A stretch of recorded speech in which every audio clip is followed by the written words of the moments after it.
Officer Daniel Martinez pulled his family sedan into the driveway of their new home in Oak Ridge Estates. The moving truck followed close behind, packed with furniture and memories from the apartment they'd called home for the past 12 years. This single-story house with wide doorways and no steps was exactly what they needed, even if it stretched their budget to the breaking point. "What do you think, Miguel?" Daniel asked, turning to look at his 14-year-old son in the back seat. Miguel pressed his face against the window, taking in the neat rows of houses with their perfectly trimmed lawns. His new electric wheelchair was secured in the trunk, a marvel of technology that had given him back a taste of independence after muscular dystrophy had gradually robbed him of his ability to walk.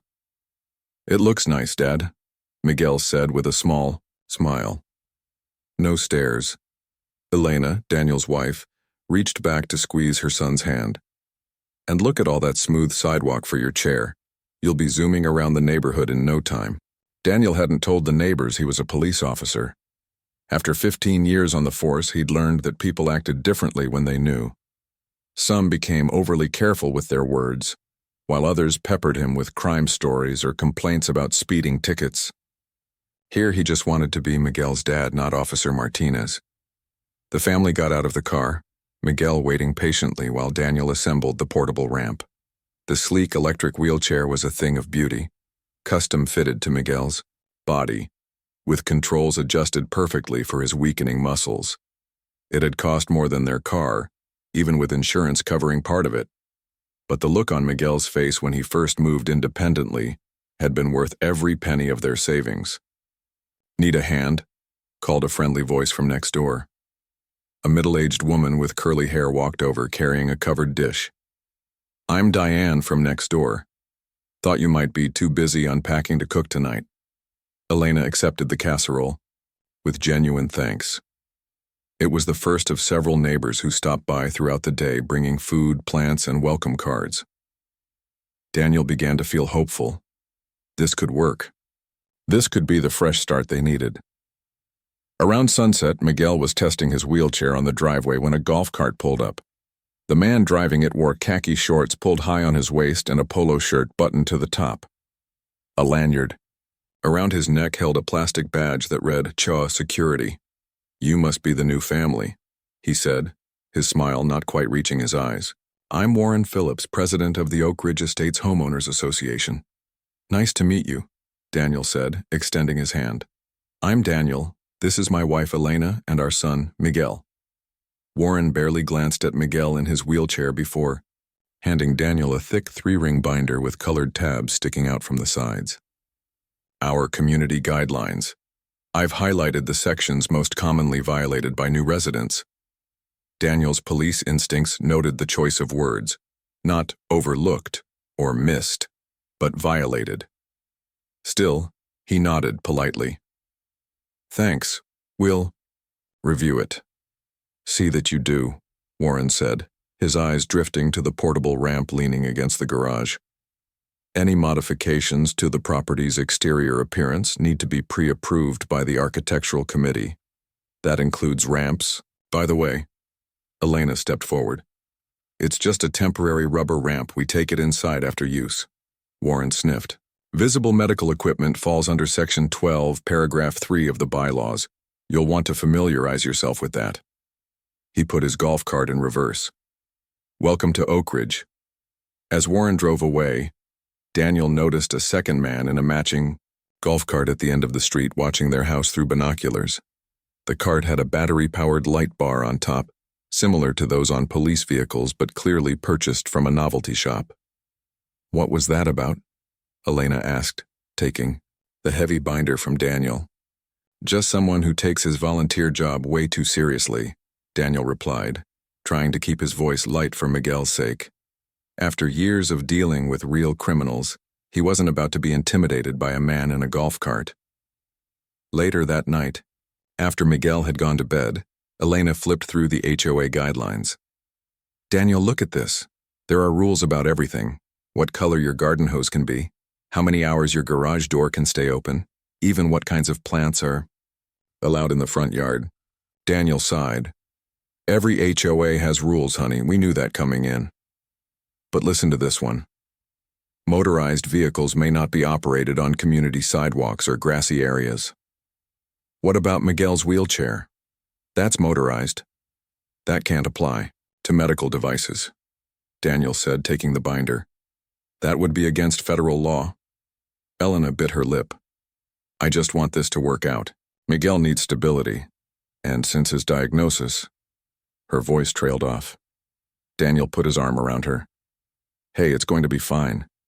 If there are any issues, we'll handle them through the proper channels. I deal with rules and regulations every day at work. Trust me. No one's going to give our son trouble about his wheelchair. The next morning, Miguel was up early, eager to explore the neighborhood in his chair. Daniel helped him down the ramp and watched proudly as his son navigated the sidewalk. On his own, the quiet hum of the wheelchair's motor barely audible. Don't go too far, Elena called from the doorway, and stay on the sidewalk. Miguel waved, a look of pure joy on his face as he moved independently. Daniel couldn't help but smile. After so many hospital visits, after watching his active little boy gradually lose the ability to run and play, this moment of freedom felt like a gift. From across the street, Daniel noticed an elderly man in a window, watching Miguel with narrowed eyes. The man made a note on a pad before disappearing behind his curtain.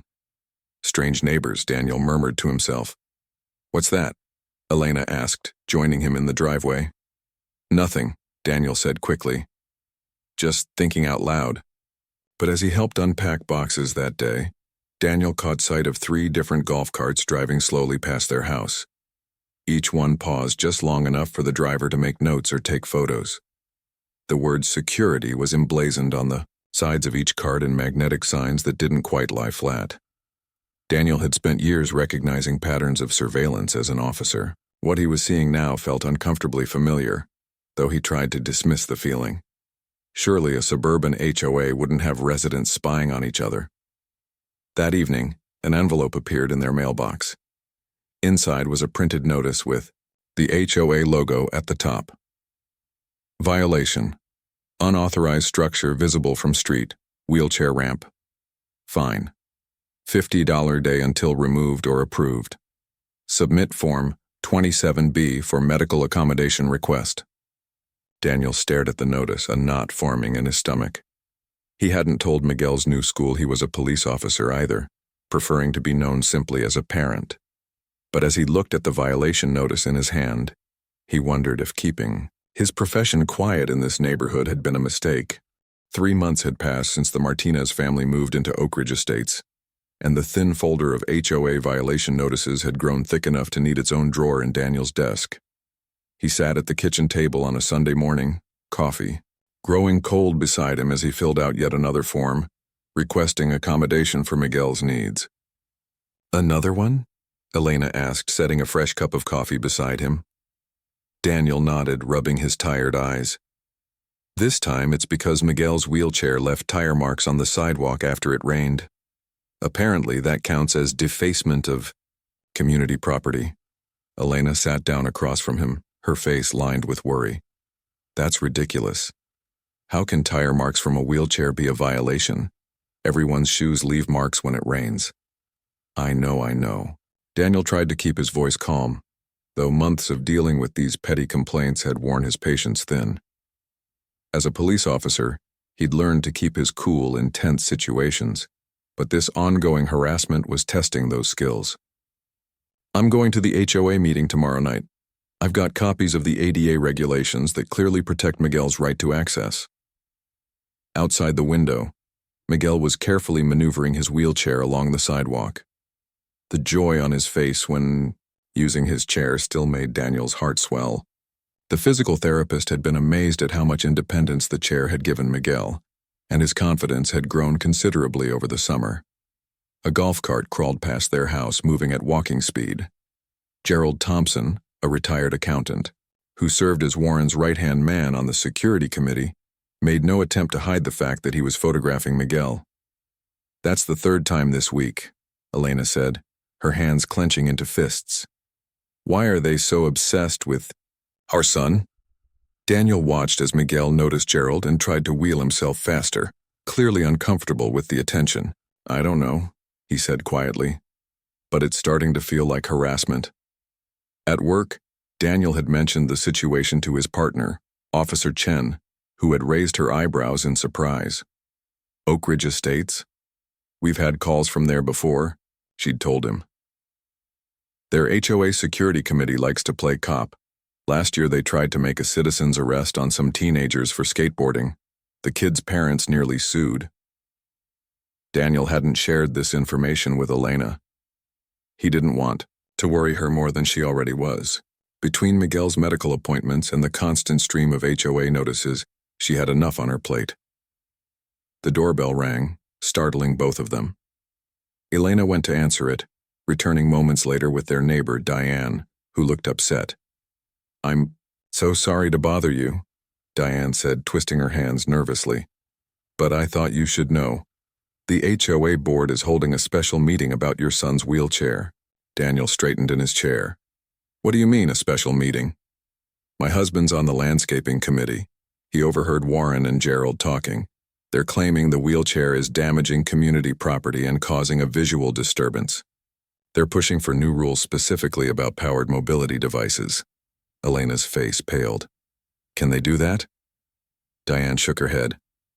"I don't think so. Not legally. But Warren's been president for 8 years.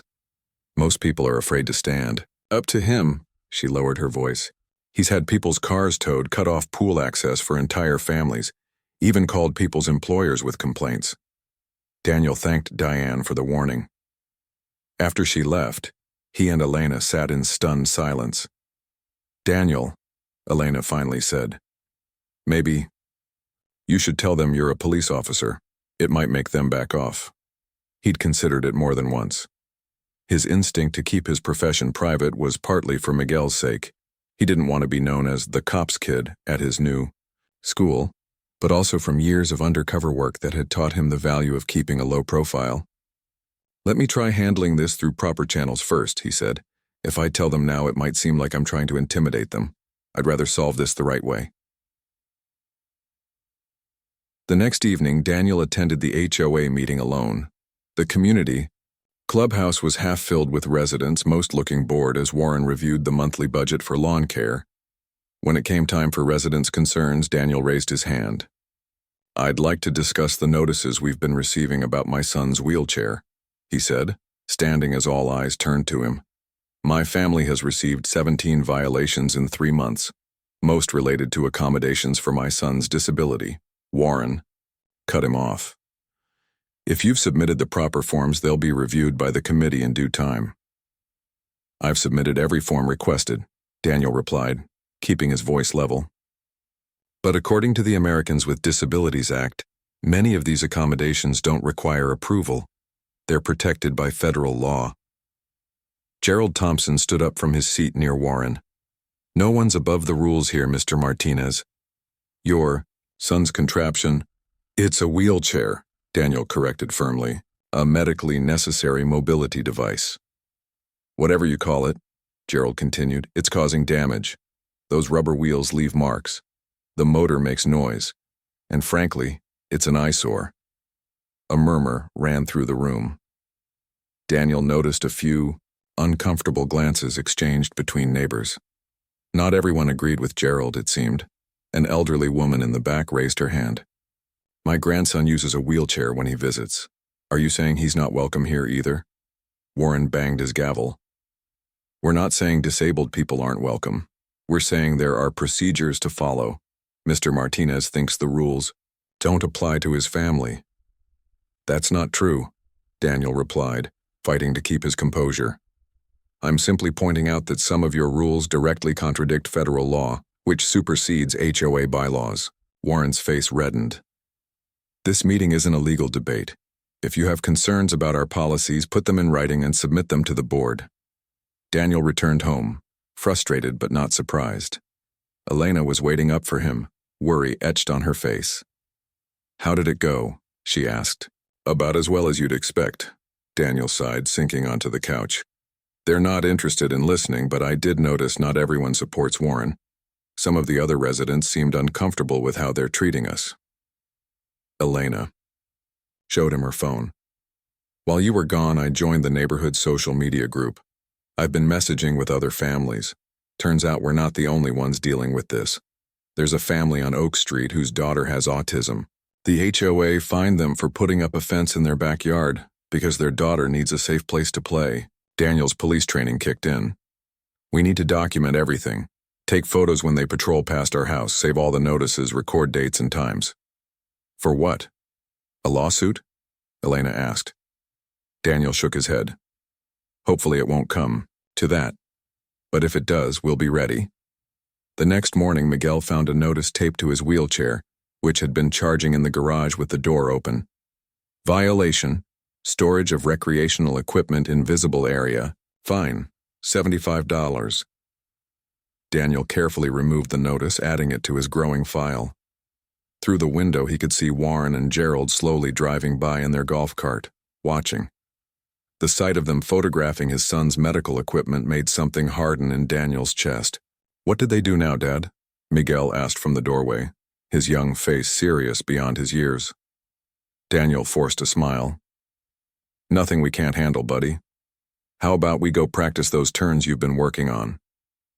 But as he helped Miguel into his wheelchair, Daniel couldn't shake the feeling that this conflict was building toward something worse. In 15 years as a police officer, he'd learned to recognize when a situation was about to boil over. Saturday arrived with perfect June weather, gentle sunshine, a light breeze, and the kind of blue sky that made staying indoors feel like a crime. After weeks of physical therapy sessions and a recent growth spurt that had required adjustments to his wheelchair, Miguel was eager to test his improving skills outside. Can I go by myself, Dad? Miguel asked as Daniel helped him navigate down the portable ramp.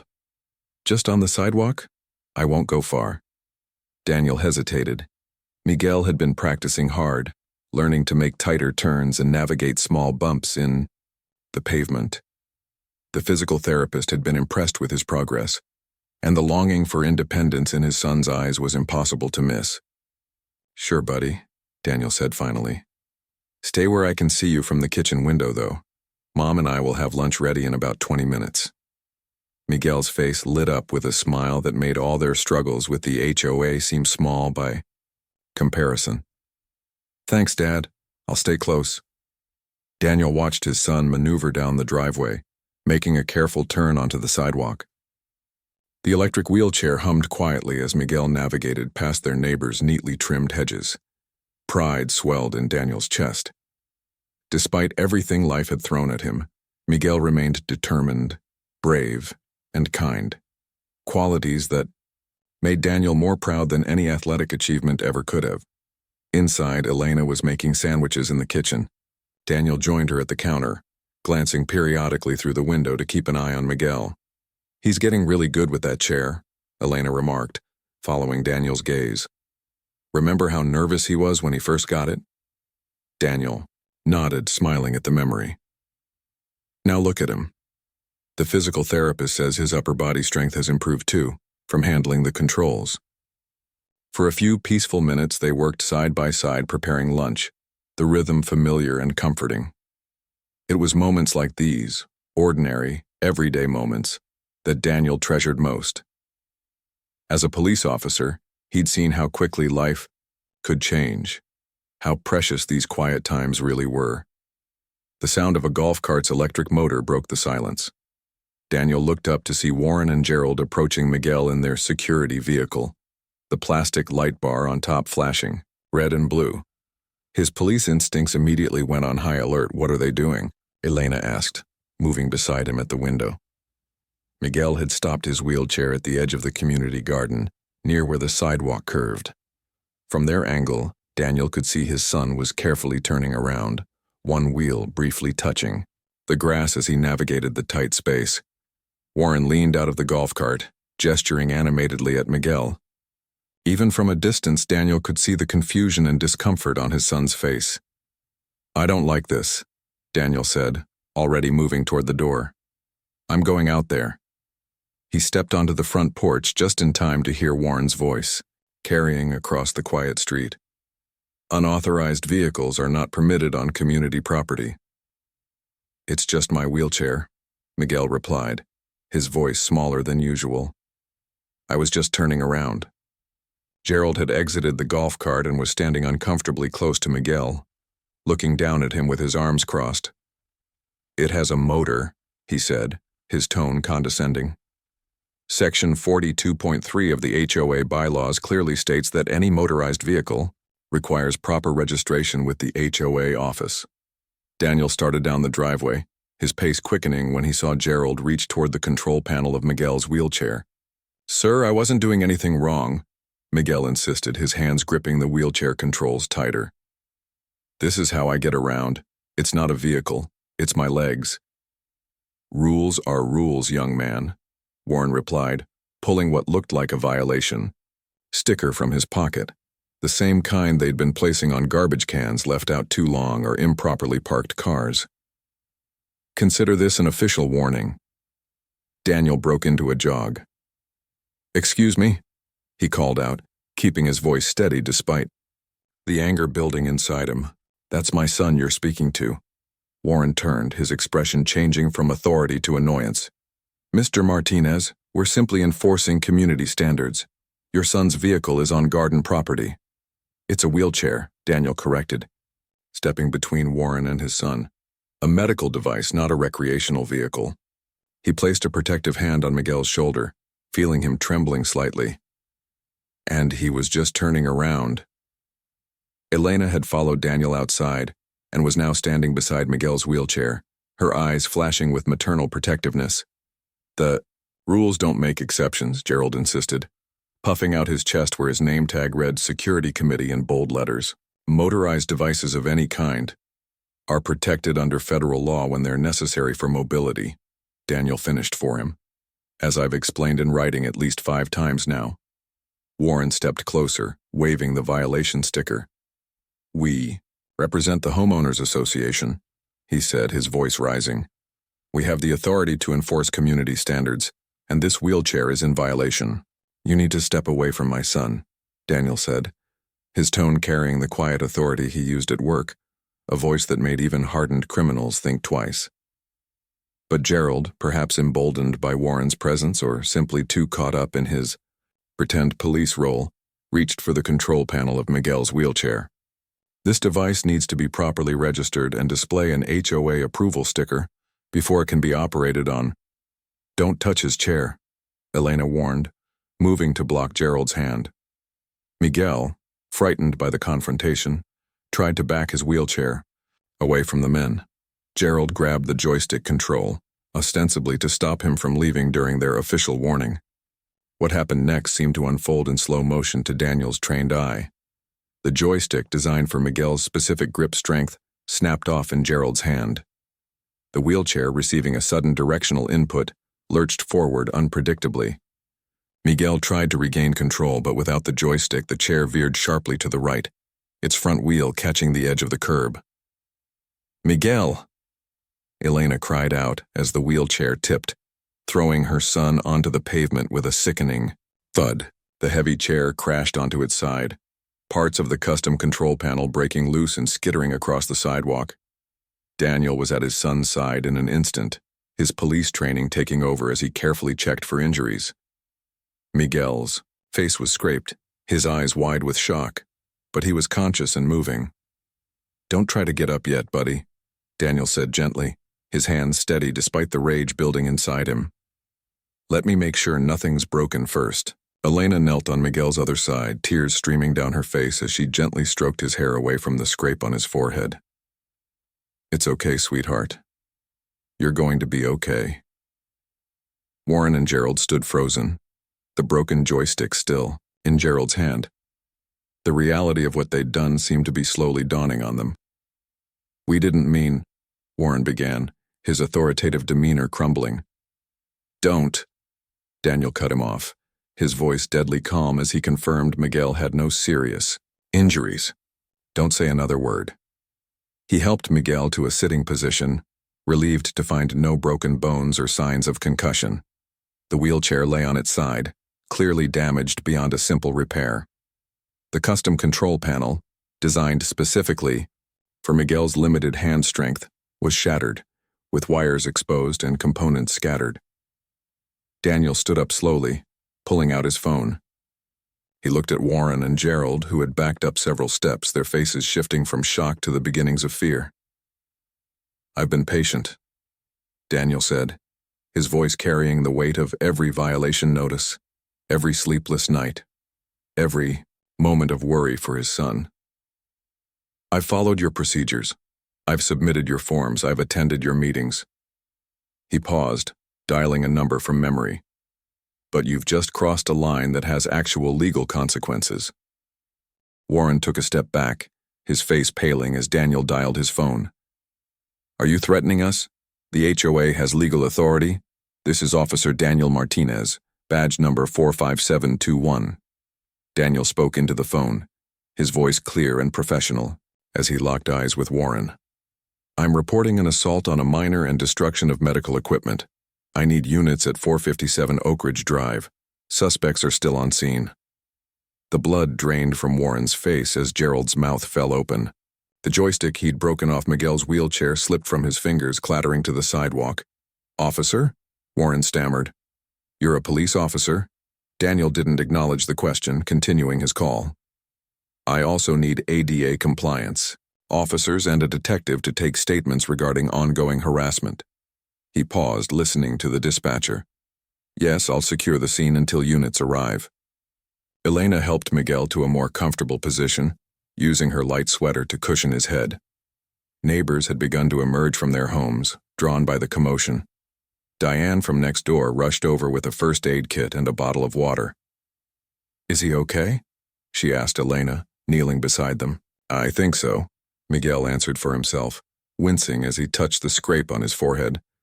"But my chair isn't." The custom wheelchair lay on its side, control panel cracked open, wires exposed. The joystick was completely separated from the armrest and one wheel was bent at an unnatural angle. Months of saving, insurance paperwork, and custom fittings, all destroyed in seconds.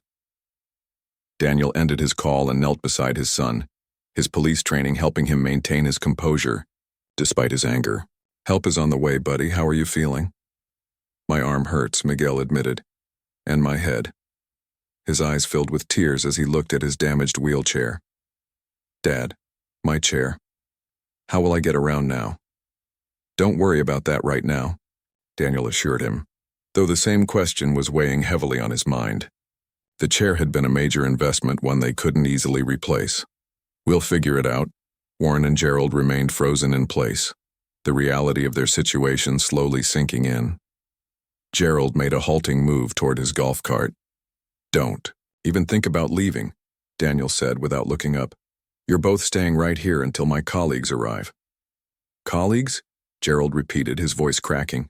"You mean police officers?" "That's right," Daniel confirmed, his attention still focused on his son, real ones, with actual authority. Within minutes, the quiet street filled with the sound of approaching sirens. 2 police cruisers pulled up, followed by an ambulance. The officers who stepped out, a tall woman and a stocky man, clearly knew Daniel, addressing him with professional respect tinged with personal concern. "Officer Martinez," the female officer said, taking in the scene quickly.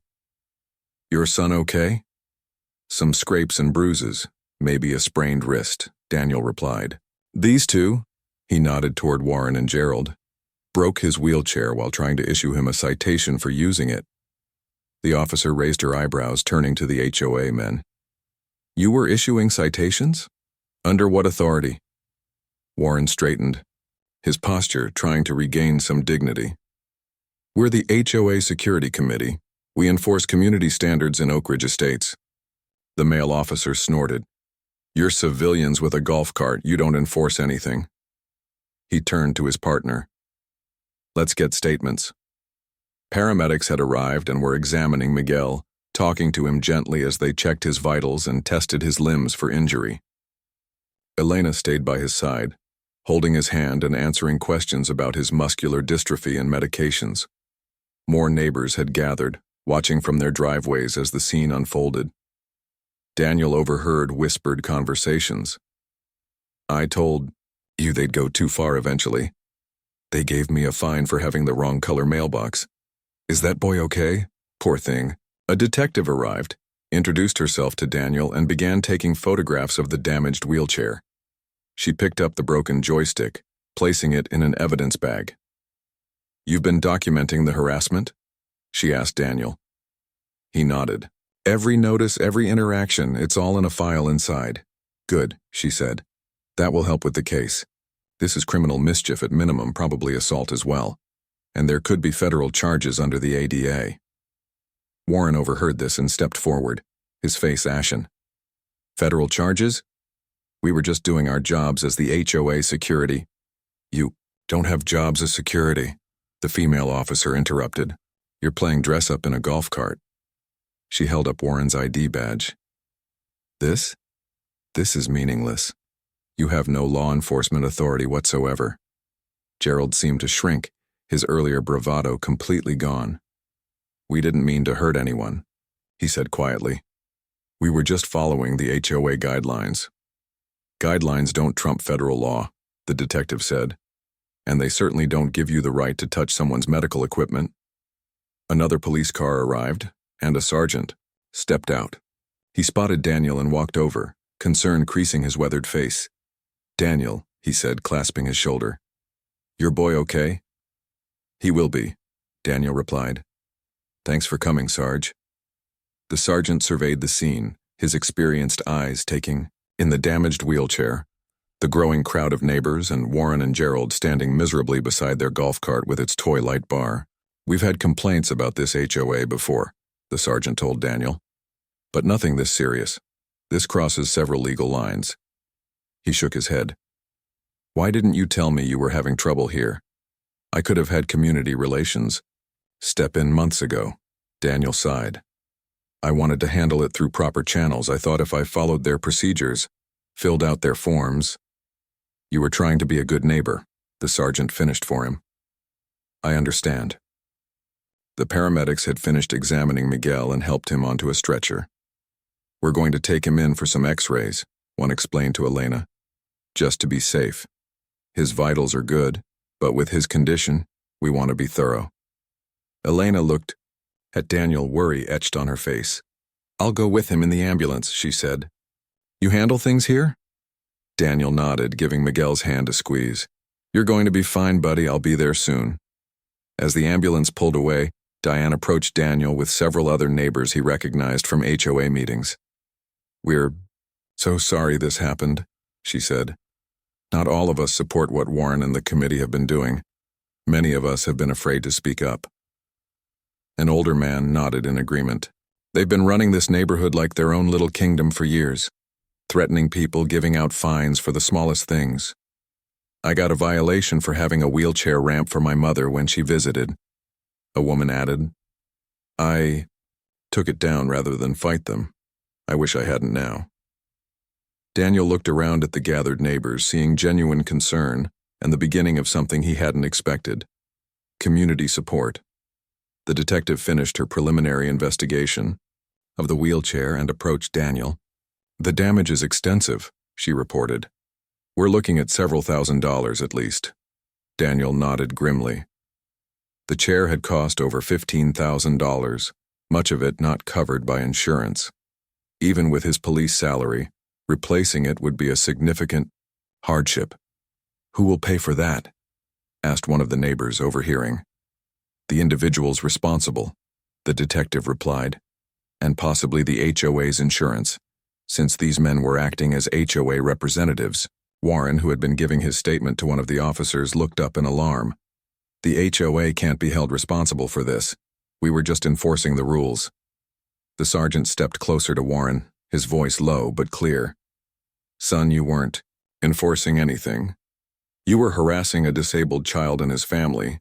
You damaged essential medical equipment, and you've been impersonating security personnel, which is a separate offense." The reality of his situation finally seemed to hit Warren fully. He sat heavily on the curb, his head in his hands. Daniel watched as the officers continued their investigation, interviewing neighbors and documenting the scene. The anger that had driven him earlier was beginning to ebb, replaced by a bone-deep exhaustion. All he wanted now was to get to the hospital and make sure Miguel was truly okay. The sergeant approached him again. "Go be with your family," he said, kindly. "We've got this covered here." Daniel nodded gratefully. "Thanks, Sarge. I just need to grab a few things from inside." As he walked toward his house, neighbors reached out to touch his arm or shoulder in support. Diane pressed a casserole dish into his hands. "For later," she said. "You'll be hungry when you get home from the hospital." Standing on his porch, Daniel looked back at the scene.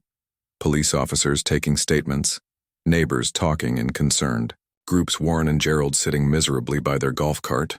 The community he'd hoped to join when they moved here was finally beginning to emerge, just not in the way he'd expected. His phone buzzed with a text from Elena. "X-rays clear. Sprained wrist, mild concussion. They're keeping him for a few hours, for observation." Relief washed over Daniel. His son would be okay. And as for the rest of it, the wheelchair, the HOA, the legal consequences, they would face those challenges one day at a time. For now, his family was what mattered most.